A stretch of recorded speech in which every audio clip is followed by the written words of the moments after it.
सत्यवती एक मछुआरे की पुत्री थी, जिनका नाम पहले मत्स्यगंधा था, क्योंकि उनके शरीर से मछली की दुर्गंध आती थी। पर वो हमेशा सत्य बोलती थी, इसलिए लोग उन्हें सत्यवती के नाम से भी बुलाने लगे।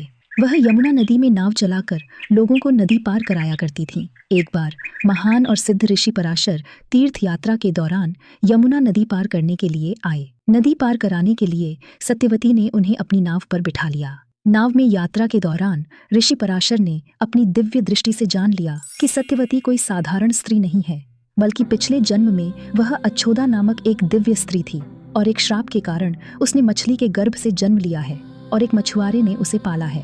इसलिए उन्होंने उससे एक दिव्य संतान उत्पन्न करने की इच्छा व्यक्त की। सत्यवती को अपने पूर्व जन्म का ज्ञान नहीं था, इसलिए उसने संकोच करते हुए कहा कि मैं एक मछुआरे की पुत्री हूँ और आप एक दिव्य ऋषि हैं, इसलिए मैं आपके योग्य नहीं हूँ। बाद में ऋषि के समझाने पर वह मान गई, पर उसने अपनी 3 शर्तें रख दी। पहली शर्त यह थी कि उन्हें कोई न देख सके। ऋषि पराशर ने अपने तपोबल से तुरंत ही चारों ओर घने कोहरे का दिव्य आवरण बना दिया, जिससे उन्हें कोई देख नहीं सका। दूसरी शर्त यह थी कि संतान के जन्म के बाद भी उनका कुंवारापन पहले जैसा ही रहेगा। ऋषि ने यह वरदान भी दे दिया। तीसरी शर्त यह थी कि उसके शरीर से मछली की दुर्गंध समाप्त हो जाए। ऋषि ने अपने हाथ में जल लेकर उस पर छिड़का और उसके शरीर से फूलों की मनमोहक सुगंध आने लगी, जिसके कारण वह बाद में योजनगंधा के नाम से भी प्रसिद्ध हुई।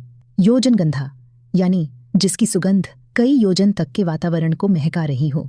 जब सत्यवती की सभी शर्तें पूरी हो गईं, तब उन्होंने ऋषि पराशर के मिलन से एक दिव्य पुत्र को जन्म दिया, जो बाल स्वरूप में ही बड़ा हो गया और तपस्या के लिए एक द्वीप पर चला गया। आगे चलकर यही महान पुत्र महर्षि वेदव्यास के नाम से प्रसिद्ध हुए, जिन्होंने महाभारत की रचना की और वेदों का विभाजन किया। बाद में सत्यवती का विवाह हस्तिनापुर के राजा शांतनु से हुआ और वे हस्तिनापुर की रानी बनी।